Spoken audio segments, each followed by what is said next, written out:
Hello, welcome to the Stratford Knights Coaching Show, sponsored by Jimmy Dunn State Farm Insurance. I am Dr. Mathis Burnett, and this is my good friend, Coach Jenny McDaniel, coach of the Stratford Knights. First of all, before we get to the football, cross country had regionals last week. Girls finished second, boys finished third. The girls finished second by 1 second.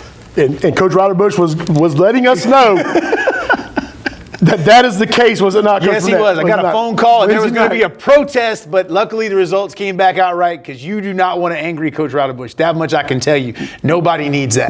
Rowdy Bush. Comes in the Rowdy Bush. But they have their state qualifier this Saturday in Newberry. If anybody wants to make a long distance to see 20 minutes of running, head up there and see cross country take on as they prepare to try to make state. So let's talk to the football. It stays home.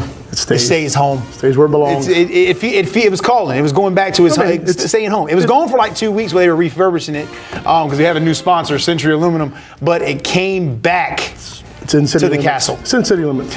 Absolutely. So let's talk about it. The Knights take it 48-0 over crosstown rival Goose Creek. What a ball game. Just an excellent job by our guys. Obviously it's a rivalry game, so you got to kind of throw the record out. Goose Creek did not have a really good season this year, but once you're playing that crosstown rivalry, scores got to go out the window. And I feel like our guys had a great job preparation, even though we played a day early on Thursday. But we had a great week of practice and went out there from the set. We talked about going away, putting away early. And, when you go into halftime up 41-0, think you did the job you wanted to do. So. Oh, ain't no doubt. And usually we go offense because that's the style they flash aside. But we got to talk about defense. Yeah. Both safeties come up with a pick. Both of them. Huge. Trenton Porter's been doing it. Seems like forever. That's a running joke we have on this show. But just a great job. He's back there. He's a common voice back there in the secondary. He's a leader on the defensive side of the ball. Guy overthrew the ball, made a great catch on it, and then over the shoulder, Willie Mays style. Great catch. He can't do that with fish, but he can do it with a football. Another inside joke right there. But then Jonah Coleman. Jonah Coleman. What a great year he's having. He just makes plays. There's nothing real flashy about him. But he had a great pick in the end zone. Another one over the shoulder, reached back and got it for us, and got a touchback for us, and kind of sealed the deal for us. So. What was crazy about that was I don't know who was more excited, Jonah or everybody else on defense, because it seems like he's had a couple that have been close, and he finally pulled this one down. It's been close, and he's been there. He's had several PBUs, pass breakups, and he's had a lot of tackles, that's for sure. But to see him come away with that pick, it's hard work paying off. And then Trenton actually also was involved in a fumble recovery because we come up. I looked on film, I couldn't hardly tell because like Cam Gibbs, Travoy Jenkins, and then Trent were all involved in having a fumble recovery inside their 40. All stripped it off and got the ball back for a chance for us to score again. So turnovers all over the place. Yeah, that's something our defensive staff stressed this week. Coach Shepard's out there with that whistle that we want to get 11 hats to the ball and see the gang tackling that occurred on Friday night. It helps us being able to play that style of football going forward. Yeah, just a tremendous job right there getting the football back. And then really offensively, everybody kind of got in on the party, but Jankin Davis had a heck of a night. We had 2 touchdown passes and touchdown run, one of which was called, one touchdown run called back on a holding call that may or may not have been alive, but still huge night for him. Shrine Bowl player. He's been a regional player of the year in the past. Committed to Liberty. That's what we expect from him. He's our leader on the offensive side of the ball. Come out and to seal your senior season, your senior year, your last regular season career game, last time playing the Golden Goose, the way he did it, it just speaks volumes to the kind of player he is. And the one touchdown pass, great kind of just fade ball to the back of the end zone. JQ Crawley. JQ actually turned the wrong way and then turned back for it and fell in the end zone with it. Just an amazing catch. It's one of those things that we call timeout there, came over the sideline. Jenkins actually suggests that play. We call a certain inside slot fade there, right there, and then yes, JQ ran it totally wrong. As far as direction we want to turn, so he wanted to make it look a lot more difficult than what it needed to be. But once again, 2 great players making a great plays for us. And then Jaden Lee showing up, making plays, had a big catch for a first down, and then turns back around and then makes a couple guys miss, breaks inside, takes it back and ends up in the house. So he had a touchdown catch as well. Yeah, Jaden's been a steady, constant performer for us. He does a great job running routes. He comes up with timely catches. His stat line is not off the chart, but and that's what the problem is. What happens with our offense is a good problem to have, but it's also you don't get as much stats because we spread the wealth around everybody. Everybody has a chance to eat during the game, and For him to come through, and I've seen the hard work he's putting in that weight room on the field right there, and he is definitely a great possession receiver for us. And speaking of spreading the wealth, DJ Grant, huge 75-yard touchdown run. He absolutely saw those scenes, broke through, and was just gone. I mean, just huge run by him. Yeah, something we saw that we felt we could isolate, but isolation play, good old school isolation play right there. Go find the linebacker. Right, put Mike in the backfield, and Mike did a good job, and that's one thing about DJ Grant. DJ Grant's going to hit that whole 90 miles an hour, and he's going to continue to run 90 miles an hour. I remember when we called the play, he got to the second level, and Coach Smith's up top, Coach Schmitty's up top, and he goes, that might be a touchdown, and he made the safety miss and was off to the races. So great to see him out there doing that. And then Malik McGowan just continuing right on his march through the season. We had 2 touchdown runs, ran really hard. Never got to break the big long one, but absolutely just powerful running inside. Yeah, a steady, constant performer. He's one of those guys that he can take that ball 80 yards if you need him to, but he'll grind out that ground game just to keep the chains moving and keep possession right there.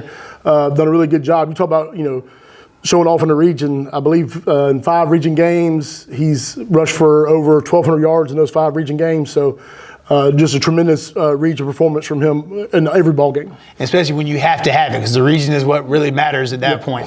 And then got to give a shout out. We talk about the O-line a lot, and they were great again. But the defensive line, man, I saw Caillou Felder getting in there. I saw Landon Simmons getting in, really controlling the line of scrimmage with just their ability to wreak havoc up front. Yeah, those Manchester Maniacs, man. Coach Manchester's got those guys playing great up front. Caillou had a great game. We got Kermit back in the mix a little bit. He's still not 100%, but we want to get him some reps out there. Landon Simmons is another young man that as soon as Landon Simmons realizes how great Landon Simmons can be, it's going to be scary for teams to go against him. But you see him steady getting that confidence in his ability and playing right there. And then, just the old man, the staple, Ja'Cory McCord up there, just making constant, steady plays for us right there. And then we got 2 young bucks in Cash Dawson and Antonio Waring that are getting in the mix there as well. So it's a really good rotation we got in there.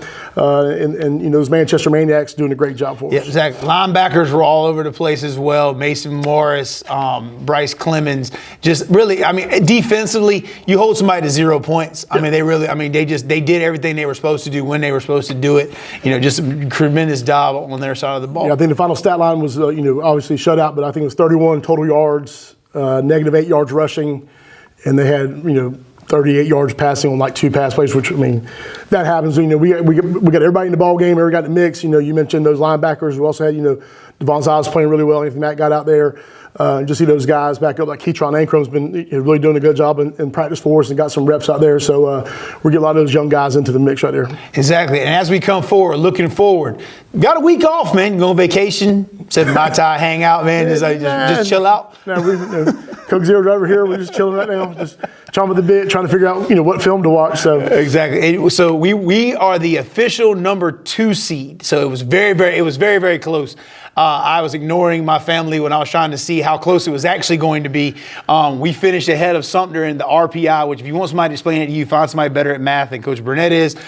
We finished 25 10,000ths of a point ahead of Sumter to keep. We will have home field advantage all the way until the lower state championship, depending on how it all shakes itself out. But you got to win the first one. Right. So we have a bye week this week, and we will play the winner of River Bluff and Cane Bay on the 14th.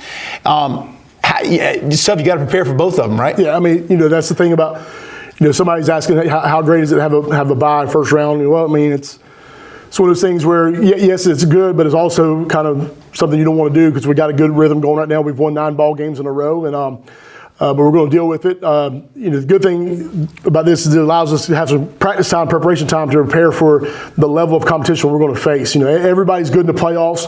Anybody can be beaten on any given night. We do have the advantage of having a great regular season, and we got home field advantage. We love playing in the Castle right here, so we got to have great week of practice and preparation, and we've got we got idea on both teams a little bit, so we're going to kind of prepare for both. Just kind of give us an overview of it a little bit. It's good that they run basically the same offense, right? You got triple option on one side, spread on the other, so it makes it real simple when you get ready for it. It's like dissecting an English paper and also the quadratic formula.